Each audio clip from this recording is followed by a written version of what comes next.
The Civil War, a vocabulary digital story by Tyson Sloger. In this story, key vocabulary terms will be discussed as they relate to the chronological progression of the Civil War. These words were selected to clarify meaning and provide a general representation of major themes in the war. The words are border states, blockade, ironclad, emancipate, and total war.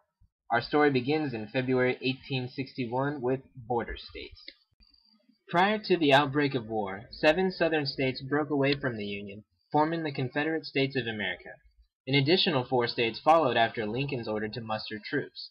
4 slave states were then left between the two sides, which were Missouri, Kentucky, Maryland, and Delaware. These became border states, and each one had strategic benefits to both sides.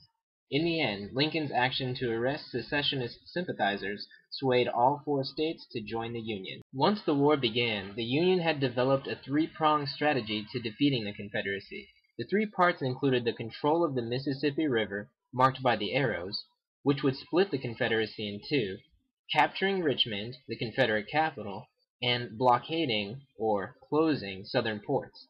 To achieve this, Union naval vessels would block Confederate vessels from leaving their ports and any outside vessels to enter those ports.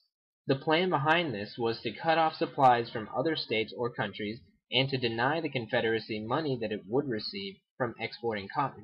On March 9, 1862, the USS Monitor, the ship in the forefront, and the CSS Virginia in the back met in battle. The Monitor was one of the first ships to be constructed completely out of iron, and the Virginia was a wooden vessel, formerly the USS Merrimac, covered in iron plates.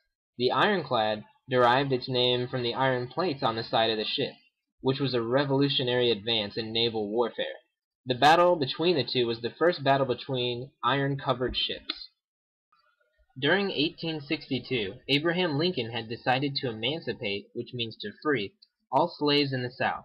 To make his resolution official, he signed the Emancipation Proclamation, shown here, on January 1, 1863.